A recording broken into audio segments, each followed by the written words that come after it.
All right, it's time to move on. uh, Life goes on, as they say. So we'll be talking about leaving Fort Benjamin Harrison and Indiana, and for my first overseas tour, which was Okinawa, Japan. Um, just a little note: if you someone else outside of my family, direct family members, or children, grandchildren, great grandchildren in the future, or whoever. I created these videos of my memories of my life from uh, for my to begin with for my children and then for their grandchildren. And in the beginning I was going to make it private, so they were just. But I realized, well, I just have to specify those who would be able to watch the video. So and I didn't want to do that because I don't know what's going to happen in the future, and I wanted my relatives in the future, now and in the future, to be able to watch these videos. So I had to make it public. So what I'm saying is, I realize that now, after getting a couple emails from people, that other people, I don't know why I didn't realize that, could watch these videos besides my family members, because these are open to the public. So if you're watching, I don't know why you would watch if you're not related to me or not a friend of mine or something, I guess. So why would you care about my childhood and growing up in younger years? I don't know why you would, but anyway, that's what I'm talking about. So so you're welcome to watch, and I'm just so you know what I'm doing here. All right. Anyway, so let's go on. It's 1972, or excuse me, yeah, 1972. And I hadn't been at Fort Benjamin Harrison very long. I come in one day and I was told, you come down on levee, or you're getting orders, you're getting sent to Okinawa. So I'm like, why not? I think I might have mentioned this before in another video with one of my songs. All I could think of was Okinawa, something about World War II, and I was like, what? I guess I'm 18, 19 years old. And I'm just, I thought that I was going to be at Fort Benjamin Harrison. I guess I was thinking I'll be here for the rest of my time in the Army, and then I'll go home. I thought I kind of got lucky, which I did in a sense, get stationed there, but it only obviously lasted a few months, because by the following Christmas, after I got there, I would be on Okinawa, Japan. It was kind of rough because just going through the loss of a stillborn child, and I just recently married right before that. It was kind of. And then to have to go on, it was an unaccompanied tour to begin with. It was going to be an 18-month tour at that time, to go to Okinawa, Japan. I haven't even been out of the state of Indiana or Kentucky. I think that's probably about as far as I've been, maybe down in Tennessee. But I'm gonna go across this country, across the Pacific Ocean to this island off of mainland Japan called Okinawa. Holy cow! This old country boy is getting these eyes open here real fast. So I don't know how. I don't remember. Obviously it was kind of upsetting to Linda. We were just married. So. And then, like I said, the loss with a stillborn child, and so this was it was rough, thinking of going to Okinawa and being there, for a year and a half all by myself. It was going to be a rough transition, and it was to begin with. So. I'm in the Army. I got to do what they say. I'm okay. I'm going to Okinawa, Japan. I'm still the mindset that, okay, no matter what, I'm going to do my time. So I guess I'll do the rest of my time on Okinawa, Japan. and whatever that entails, and get out and go back home to Indiana and spend my life down in southern Indiana, which we would find out, no, that's not exactly how it happened. Because a couple of major things happened to me while I was in Okinawa, big things. uh, but anyway, I remember, like I said before, my little story before, about being in the airport and getting ready to leave to go to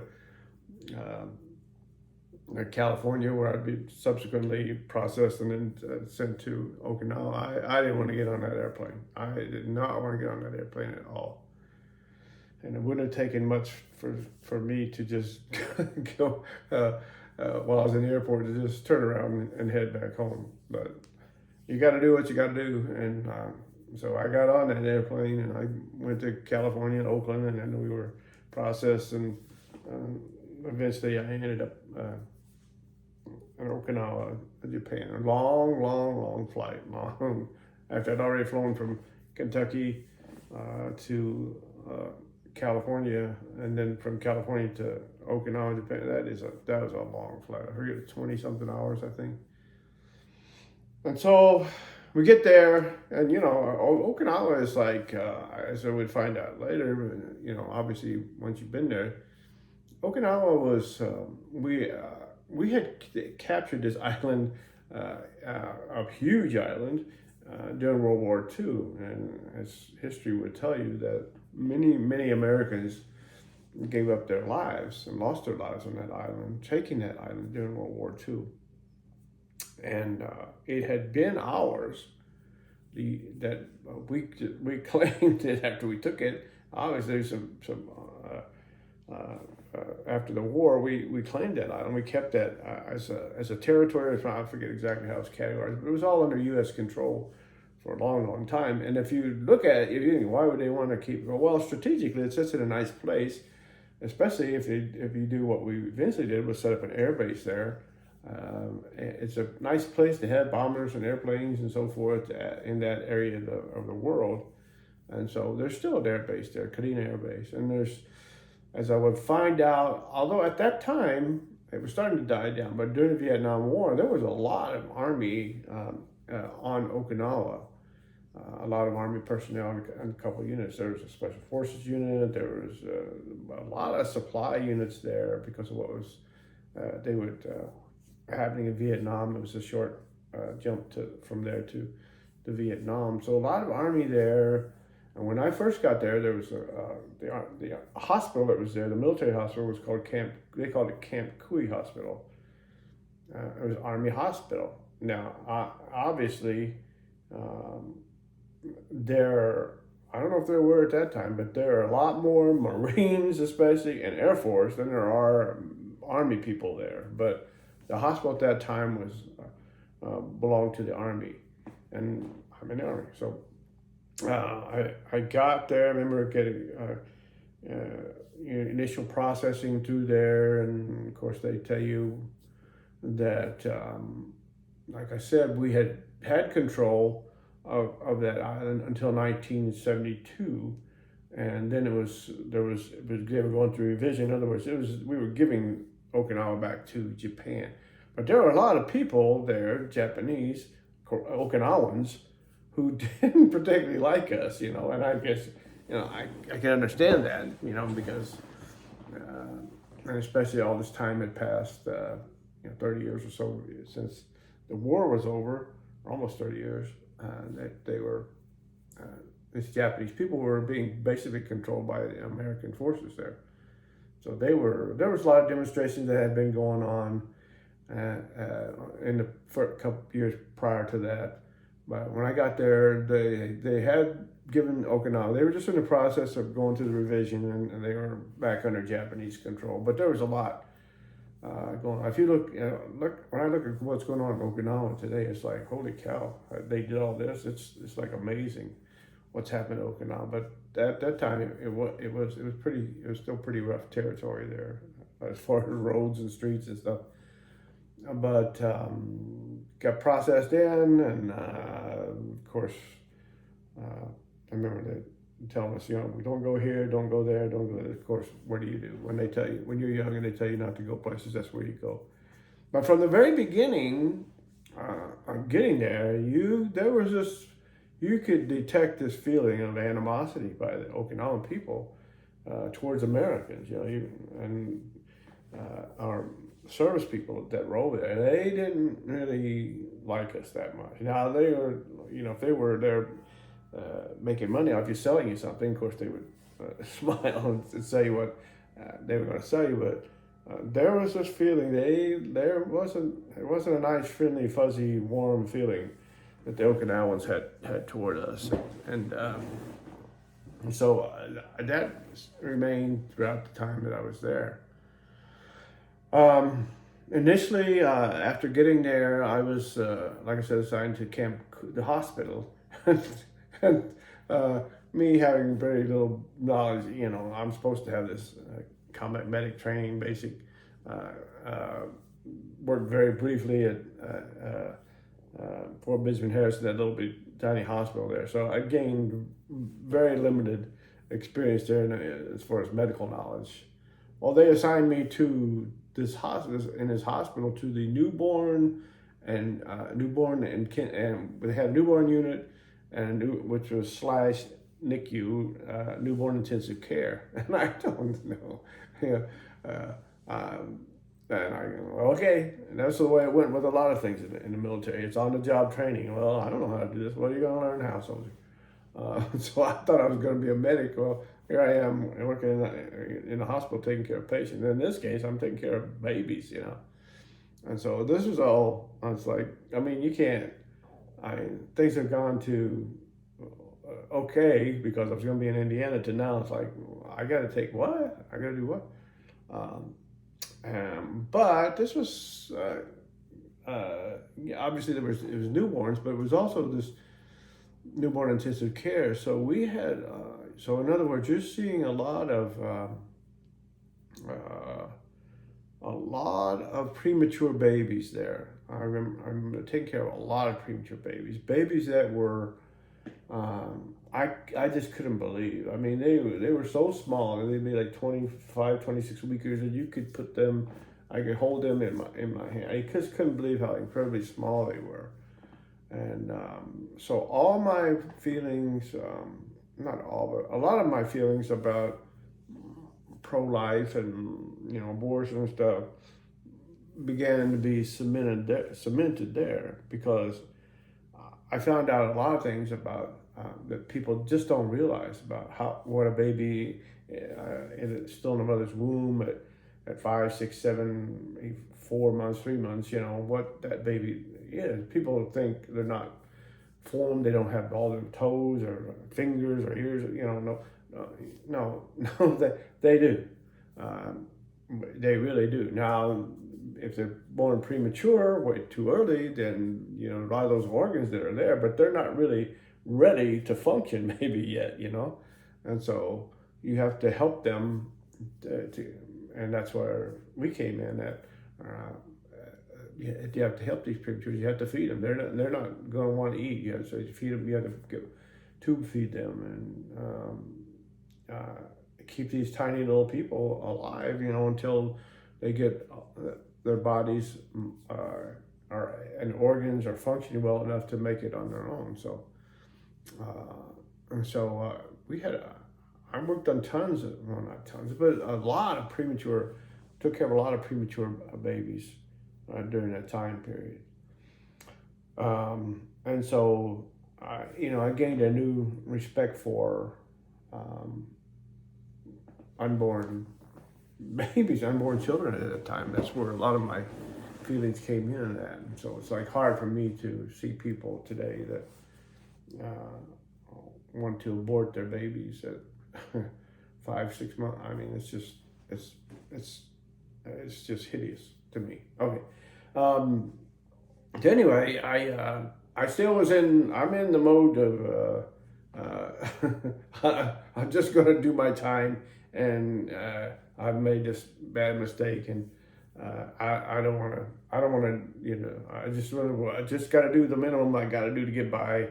I'm not going to be super soldier or anything like that. I'm just going to do the basic things I get, go to work on time, do the job and go home and get this over with.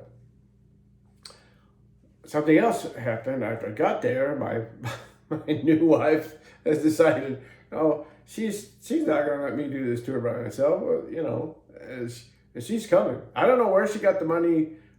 She's coming over to Okinawa to join me. I don't know where she got the money to make that flight. I was thinking about that the other day. Where did we get the money? Because we didn't have no money. We had no money to speak of. We had money. It was basically to buy food, and that's about it. So I wasn't making much money as a PFC or whatever I was at the time. So, but Linda decided she wanted to come join me there, and I'm like, at that point, I'm not like, no, don't do that. We can't afford. No, I was, yeah, okay, or whatever. But I don't think I could have stopped her. But she was bound and determined she was going to join me in Okinawa. So she did, and she was there by December of that year, because I remember her getting there, and so we got into this. I don't even know if it qualifies as an apartment, but it was the smallest apartment that we had ever been in my whole life. I mean, it was tiny. I mean, you basically walked in the front door and you're in the kitchen, and there may be some type of a divider between the kitchen and what was maybe qualified as a living room. You could barely put any time. I think there was a tiny sofa in there, and then a tiny bedroom. That was it. It's like kitchen, living room, and bedroom. It was just tiny. And I remember one thing I remember about, she'd gotten her right during the holiday season, right before Christmas, and we didn't have,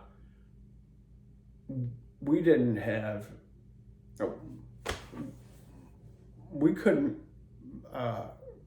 we had no money for presents. We couldn't buy each other a present. And that's not an exaggeration. We could not buy each other any type of Christmas present. I remember being like this has got to be the worst Christmas I've ever had, and really, it was. I mean, I think we found some tiny little replica of a Christmas tree or something, if I'm thinking right, that we had there. And I remember telling them, I said, this is like, I don't know if she said it or I said it, but we got to make sure we never have a Christmas like this again. It was just hideous. But I guess, we had each other, so that was good. Because it would have been even, I guess, worse if we were separated, but we were together. We were. I'm not over exaggerating this at all. I mean, that was, she was not working yet, and of course she couldn't. She just got, I was, like I said, making PFC money or something, and took everything I had to rent this apartment. Now things would get better. It would get better. Now I had requests to go from an unaccompanied tour, which was 18 months, to an accompanied tour. That means you could have your dependent wife could be there with you, and you could qualify for housing and a lot of other benefits, but you'd have to stay there for 3 years. So, reluctantly, sort of, I did that. Or it would put me to the end of my enlistment at that point, whatever that was. And so I agreed to that. And so as time would go on, Linda was able she went to work at a beauty shop. I think it was the PX beauty shop, that she was able to go to work and start making money there. So that helped. I think I got promoted, and that helped. So things would eventually start to get better, but they weren't in the beginning. At work, okay, I had a couple of the supervisors that had what we call the NCOICs, and the non-commissioned officer in charge, so that's the person in charge of enlisted people and whatever, like in this case, a ward that we were working on. The first guy I had was like, not that he was bad, but he just wasn't very encouraging or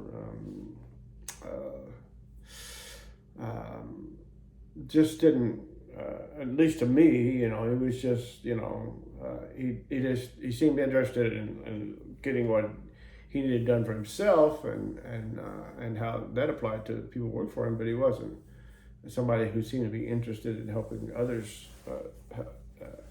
help themselves. It was just him. It was just typical Army guys. Like, this is your job. This is how you do it. You got to do this, do that, you know.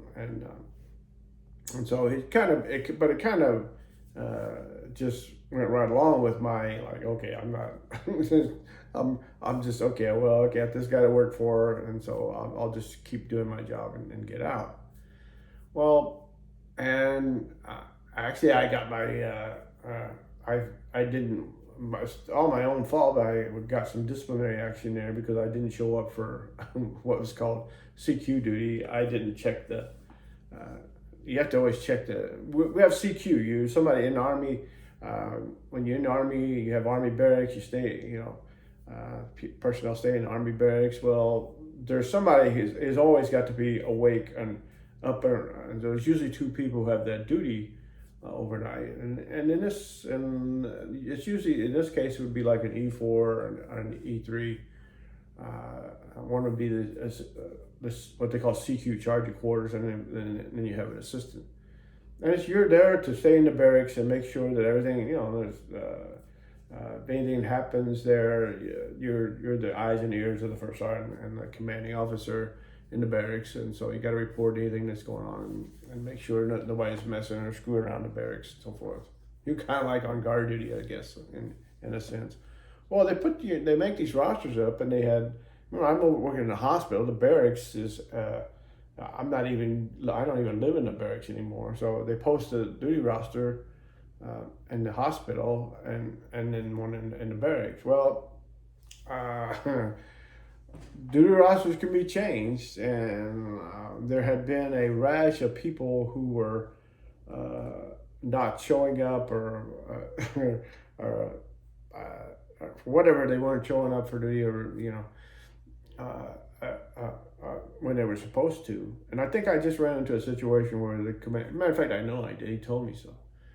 The commanding officer, the captain, said he wasn't putting up with this anymore. You know, the next person that doesn't show up for duty at the right date and right time, you know, you're going to get some disciplinary action taken against you. And I guess I had checked the duty roster, and it showed me on as duty as on Sunday, and or on Saturday. When I looked at it initially, I was on Sunday, and that Sunday morning I showed up over to barracks, and they said, "Hi, Gentry, good to see you. You're just 24 hours late." I said, "What are you talking about?" And they said, "Well, they changed the duty roster the other day. You didn't check the roster." I said, "No, I didn't." I said, "Well, you know, you need to go see the commander tomorrow." And so, man, was he waiting for me. He just laid into me. So, "This is enough. I've had enough of this. Too many people just like you tell me they didn't check the roster, didn't realize it."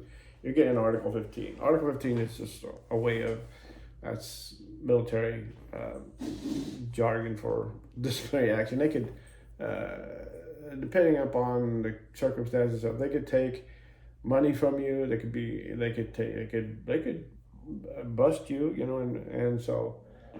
My case, I was given Article 15. I was I lost some pay, you know, so I didn't lose any rank. I didn't have that much rank to begin with, but this commander was pretty, you know, I can remember him being pretty stern with me. He was pretty livid, you know, and I was going to be. He was making an example out of me, you know. And this is, he said, "You'll never get, you know, something to the effect, you know, like, you know, you." Well, you'll never get promoted here, or something like that, and so on. And you know, you're just a disgrace and all this stuff. And I did, you know, what hurt more was losing the money. I wasn't worried about, you know, ever getting promoted at that time. So that was just okay. As long as uh, I screwed up. I should have been here. I got some disciplinary action. The bad thing about it, though, is you're staying. If you're going to be in the Army, stay around. Those things follow you around. They're in your record, so they can be detrimental to you in the future if you have Article 15s. Okay, so so I learned a lesson on that. Check the duty roster more than once during the week. Make sure they haven't changed or anything. So should have already known that. But I'm being complacent again because my attitude wasn't good about being in the Army. So anyway, so somewhere along the line here, we got a change in the in in the NCOIC, the NCO that I worked for. We got actually there had been E6 there was in charge when I got there, and that changed. Then we got a new NCOIC. His name was Sergeant Smith, Sergeant First Class Jose Smith, who would play an important part in my life. I didn't know when I met him, but he just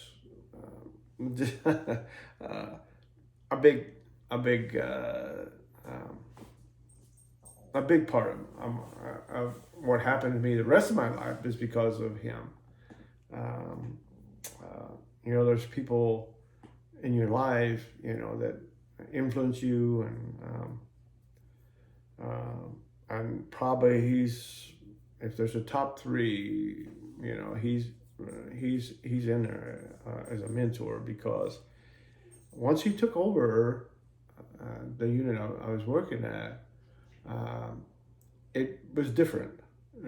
He wasn't just telling me how you got to do this, you got to do that, you got to do this, you got to do that. It was like, and he began telling me he wanted me to do things that were and showing me how to do things like an NCO or somebody in charge would do.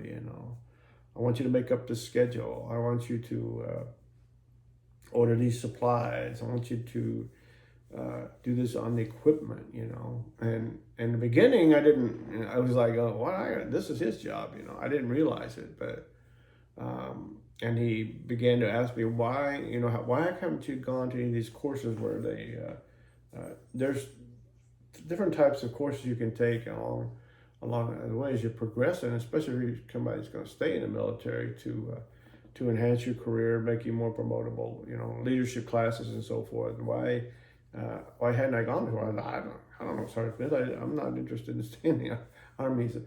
And he would encourage me to go to these leadership courses, these types of classes that they had, and compete for different types of awards and stuff. And I just wasn't interested until something started to change. Him just having some interest in me and starting to show me, not just telling me you gotta do this, do that, but showing me how things work, how are forms made out, how equipment is ordered, how supplies are, and how basically how to acquire the skills you would need to be in the Army and become an NCO, and he encouraged me, and he let me do things. He gave me responsibility, and it's like, and after a while, I got to the point where I didn't want to let him down. And it still wasn't maybe necessarily that, I want to do these. It's just like, he made me feel like what I was doing was valuable, and had an interest in me, instead of just, it wasn't just doing the job. It was you could see somebody was interested in me bettering myself. And so I wanted to do these things for him. And he gave me more. The more I would do things, and then the more I would do, the more responsibility I would get. He started showing me how to make out and do things that an NCO would do, like making evaluations on people there, and so he actually made this one. Every year you get evaluations. Everybody has to be evaluated on an Army evaluation, AER, and he started showing me how these were done, how you do these. And he says, "Here, I want you to make one on this person." There's a person that worked for it, and so I said, "Okay." So I stumbled through it, and he goes, "Okay, this is," he would show me, "That's okay, that's good, but this is wrong. You got to do this," and began to show me how to do these things. And these are all skills you need later on. He began to show me how to work with people and how to, I guess, handle the people and communicate with the people that are working with you and under you. And so eventually it's one cycle, I did evaluations for everybody that worked on the ward. I was like, I guess I still didn't have that much rank, but I guess had more rank than everybody else that was there besides me and him. So I made these evaluations up, and he would just look them over and sign off on them. So it's like, man, you began to feel some value, some worth in what you were able to do, and it was like, okay. And then finally he gives me my evaluation, and I said, "Sergeant Smith, this is mine. I can't do my own," and he said, "Yeah, you can." I said, "Well, if I I'm probably gonna make myself look pretty good." He said, "Well, let me see what it looks like when you're done." So I just like, okay, I evaluate myself, all these points you have to go through this, and I did. I made myself look pretty good on this evaluation, and I gave it to him, and I thought, oh, he'll change this and change that. He looked at it, he says, "That's what I would have given you too," and he just signed off on it. So I was like, wow, but in doing that, he also showed me that how much uh, um, he thought of me, and it's like, I guess I am worth something here, I guess I'm doing something right.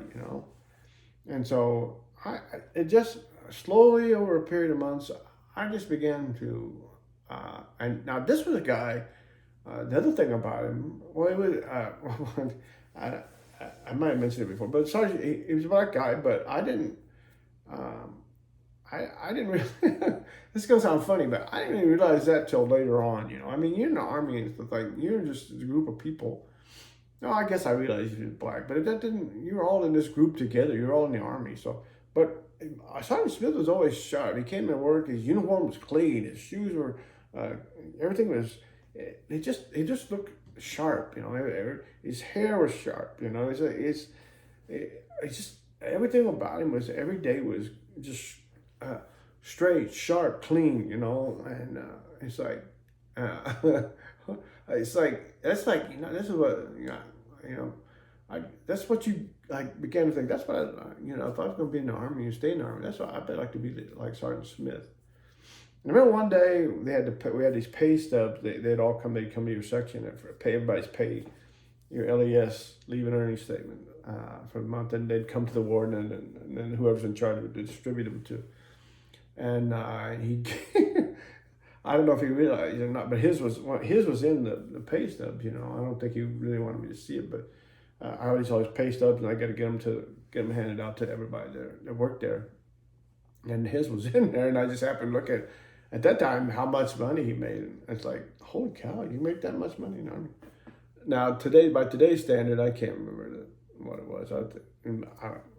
It seemed like at that time for me, even what I was making, it seemed like a lot of money. And I'm thinking, man, I could make that. I could be in the Army and do that and become an E7. I could make that much money. So all these things began to work on me, and I somewhere along the line, I just determined that, okay, I can stay in the Army. I can go on. I can get some more training. I could apply for other schools. I could, and I could live a life I could be like Sergeant Smith. I want to be like Sergeant Smith.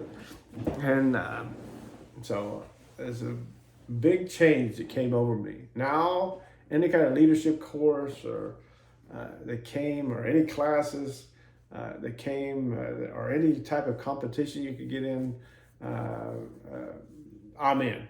I'm in. I'm volunteering for everything. I want to do this. I want to do that. I want to do this. You know. Um, and so I did, and I went to every school, any kind of class I could go to, anything that would improve me, I would go to. Uh, I when it came time for my promotion, I came up on it was time for me. I was eligible for promotion, and I thought, oh boy, the commander was there that just gave me the Article 15 is still there. I'll never make it. But Sergeant Smith, this is where you get to uh, loyalty. And I remember Sergeant Smith said, "I'm gonna put you in for a promotion." I said, "Man, you know, that captain, you know, I don't think he's." He said, I'm gonna get you promoted."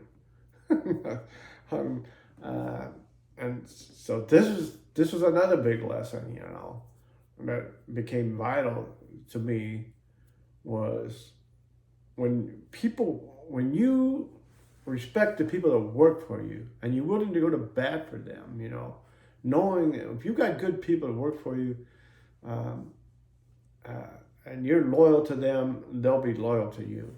And so that's what he displayed to me. All the stuff that I'd done and been doing, and for him, and I guess he he was going to show his loyalty to me by making sure that I got promoted. And he had to put in a lot of work, and even went to the commanding officer and told, look, you know, I realized this guy got in trouble before, but, you know, he's been working for me. He's changed now. Things are different now. He's a valuable member of my team here, and I think he should get promoted. I got promoted.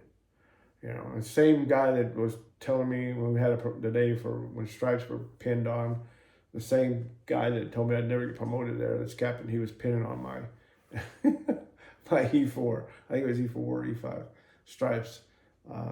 And you know, he just cemented it, you know, in my, you know, that by being loyal to a person, being, you know, it makes a difference, you know.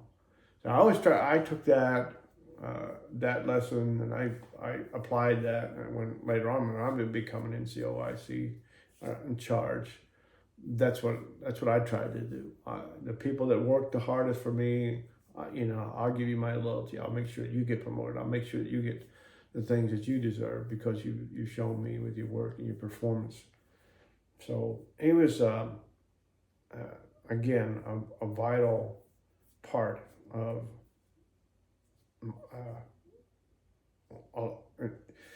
staying in the Army and learning some of the basic things that I would carry with me through the rest of my Army career and through life, you know. He taught me how to be on time, be in the uniform, be in a clean uniform, be in the right uniform, how to work, you know, how to do things right. All these fundamentals, you know, I learned from him, you know, and I have no trouble at all. I don't know where Sergeant Smith is today, or if he's still alive, but I owe him a lot. And we go on from there, because it wasn't long before that. It was time to either I was going to get out or I was going to re-enlist and stay in the Army. And I decided I'm going to re-enlist and stay in the Army. It's like, here's this guy who a year or so ago didn't want anything to do, didn't want to do anything except go back to Indiana. Now, I want to stay in the Army. You know, I want to go get some more schooling. I want to get some more training. I want to be an NCO. I want to do this, and I did. I be enlisted. I thought it was huge money. I think I got a $2,000 re-enlistment bonus, because they were really hurting for it. Remember, this is post-Vietnam era, and people weren't coming in the military, and people weren't staying in the military. So they were giving these bonuses to people to stay in, and I think it was a couple $1,000, and they paid it to me in cash. I remember getting it that day. and I was like in a hurry to get to the bank to get this money deposited. I felt like I had $2,000 in my pocket in cash my whole life. That was like, I guess today that would be the equivalent to like maybe like I don't know, $15,000, $20,000, something like that, um, in today's money. So I thought I was rich for a while. I thought I was rich. Um, Let me just take a break here. This is going on because still got some more to talk about Okinawa. Okay, back again. Let's finish up Okinawa, Japan. Um, I already mentioned Okinawa was a time a couple of big events that happened in my life, and obviously, probably one of the biggest ones was the birth of Tim. um, when we finally, which was well, when Linda said she wanted to have a baby, it was I'm like, whoa, wait a minute, we just went through all this. We had the stillborn baby, and I wasn't. To be honest with you, I don't remember. I was pretty upset, at least at that time. My thinking was, no, we're not going to do this. We're not going to go through that again. So the idea of going through a pregnancy all the way, I mean, you have to, obviously that was like the odds of that happening again were so small, and so, it wasn't going to happen. But you can't help but think, that might happen again. So at first I was against that, but she was persistent, and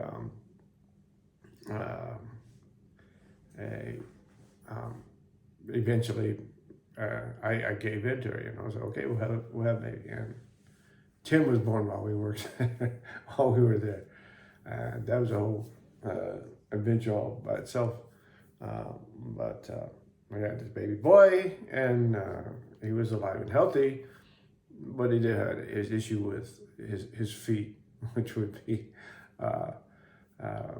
you wouldn't know it now, but obviously, at the time he had these club feet, what they called club feet at the time. They may have a different term, but it's where his feet were kind of turned in, and you had, from the very beginning, he had to be put in cast to force his feet to their normal position that they would be in, and stay that way. And as a baby, they're young enough to, your bones still forming that will grow the right way. Which was like, you'd have to get casted, and they'd stay out for a couple of weeks. You'd go back in and have them recasted, and he had a bar. He had two little shoes that was on this bar that he had to sleep with, which was like, he felt like you're putting your child through torture.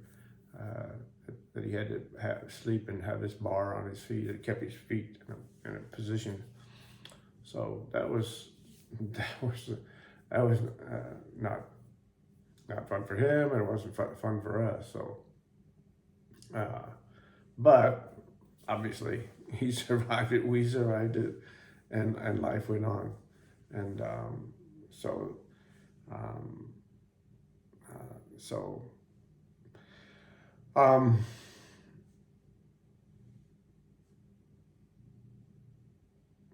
Okay. had to take a break a minute. That one kind of. I didn't realize until I started talking about it again, it would bring up some memories that weren't exactly pleasant.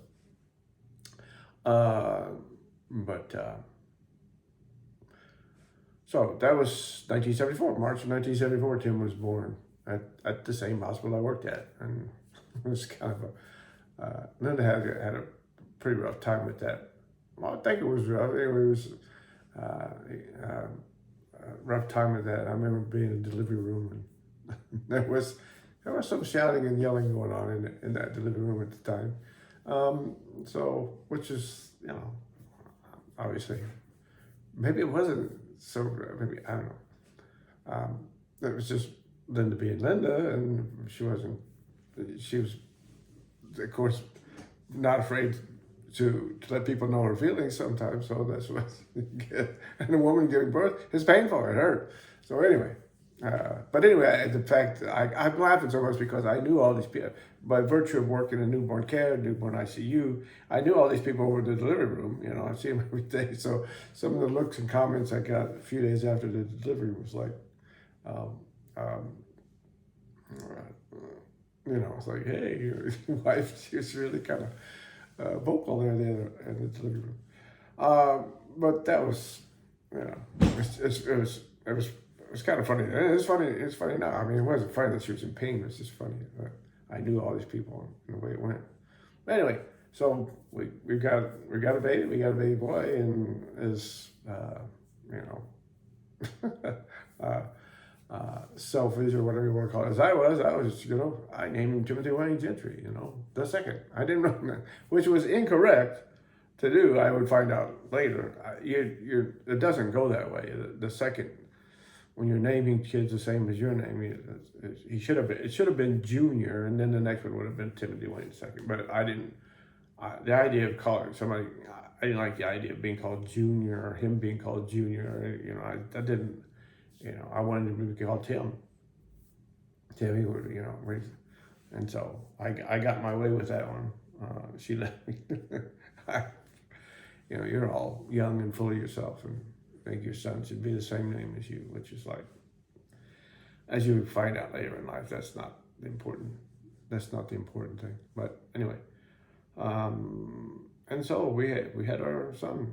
And by virtue now, Linda's working, and we do have a little bit of money. Life is getting a little bit better, and I'm beginning to, as I said, I re-enlisted. I'm staying in the Army, so this is becoming the future's becoming a little bit more clear. Also, I'm not going back to Du Bois County and working in the furniture factories or whatever else I would have done there. I'm going to be in the Army, and I'm going to be, at least for the next, I think I re-enlisted for another three years, at least for another 3 years. I'm going to go wherever the Army says and do whatever the Army, and hopefully get some more training, get some more schooling. And so here we go. Here we go. Here's a guy who was like, wanted to go in the Army to begin with. Within 1 week of being in the Army, you decided you didn't want to be in the Army and wanted to get out and just go home, to now having run into and worked for somebody who really seemed to give a crap about you and was willing to invest a little bit of his time and teach you and give you a good example, which is what Sergeant Smith was to me, of what you could do in the military and how could, and I guess maybe, I was beginning, I was 18, 19, 20 at this time. Now you're beginning to get a bigger view of life and what's going on, and realize that there's more to life than Du Bois County, Indiana. And maybe this might work out. I still, I say I decided I'm going to make it. Maybe I said I'm going to make a career. That wasn't, if I said that, that's not. Well, my feeling was I was just going to stay in the Army for a while. I was just going to at least stay in one more enlistment and see what I could do. And so the rest of the time came. I still worked at the newborn nursery, newborn intensive care unit until I left there, and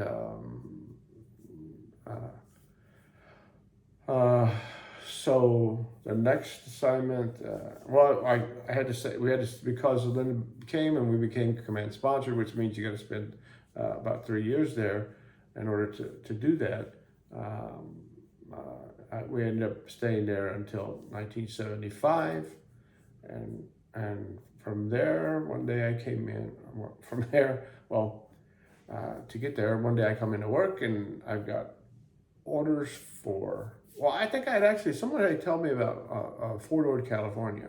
Someone that I worked with had been talking a lot about Fort Ord, California, how much they liked it and described it and all this stuff. I mean, hey, what could be wrong with that? You go to California and you live by the ocean. How could this be bad?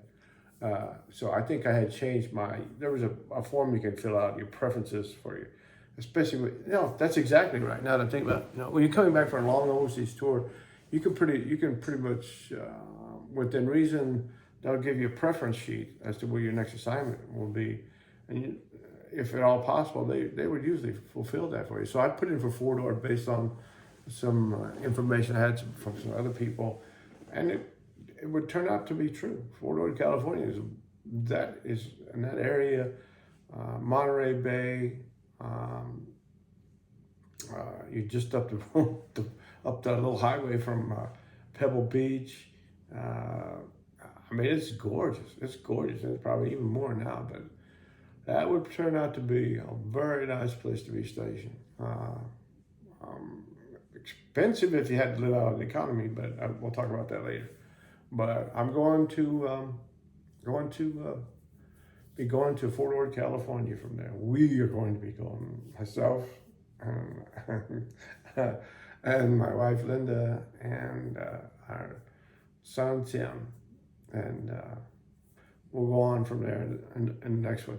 The song I'm going to do, I've already recorded a bit, so after this, it's a song by Freddie Fender that came out in 1975, if I'm not mistaken. Freddie Fender was not obviously, because Freddie Fender is not a real name. That was a name he took, and reasonably enough, because he was Mexican American, born down in South Texas, and kind of mixed. The music he played was a mixture of country and Mexican. What do I want to say? They use an accord. It's a Mexican style. It's almost like a polka style music with accordions and stuff. Sound. You still hear that music here in El Paso. You hear that a lot of the older Mexican people. This style of music, but it's kind of mixed together with country music, and they call it Tex-Mex. I don't know if that's actually true, but they were obviously, the people he was with were playing a lot of country music and using the influence of their type of Mexican music and the instruments they had to play it. But they came out. Somebody found him down there. His last name I think was actually Huerta, but he changed it, to be more, I don't know, whatever you want to say, acceptable to the white country music type. To Freddie Fender, well, anybody knows anything about music, whether it's rock or country or whatever. Fender is probably the most famous brand of amplifier or guitar amplifier there ever was and ever will be. And so, he just added Freddie to it, and he's Freddie Fender, and which he became. He might have legally changed his name to that later on, but and then he had this song, which is Before the Next Teardrop Falls, and he had a couple other big hits, and he was well established in the country music community for a long, long, long time. I think he died back in 2006. He had cancer. Yeah, I think he was like 69 or 70 years old. But this song, it's a simple song, but it just has a really nice, simple. It's like one of those, again. First time I heard it, it's like, how can you not like this song? It's simple. The lyrics are simple. The idea is simple, and the melody and it's just a really simple song, but it works. It just works great.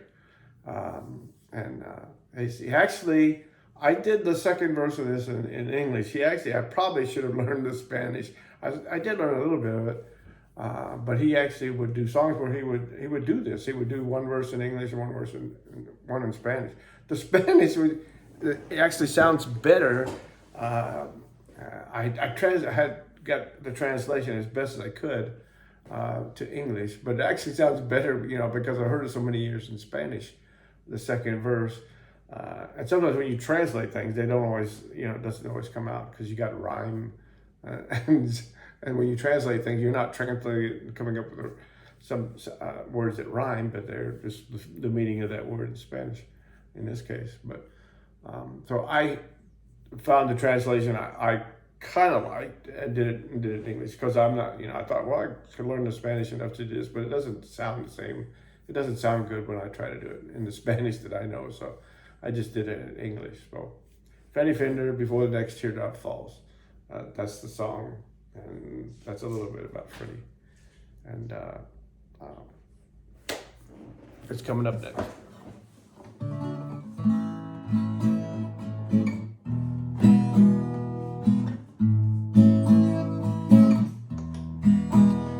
If it brings you happiness, then I wish you both the best. It's your happiness that matters most of all. But if he ever breaks your heart, if a teardrop ever starts, I'll be there before the next teardrop falls. Though it hurts to let you go, darling, I want you to know that I'll run to you if ever you should call.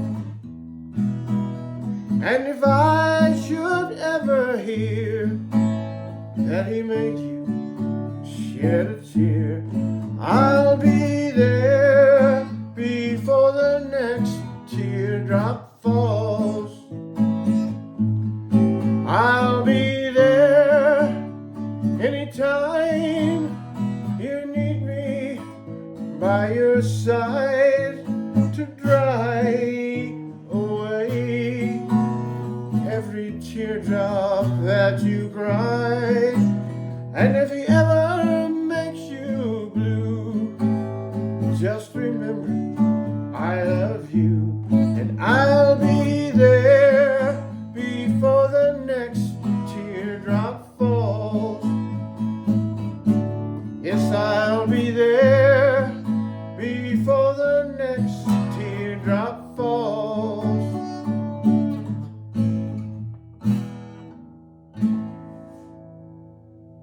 Mr. Freddie Fender, rest his soul.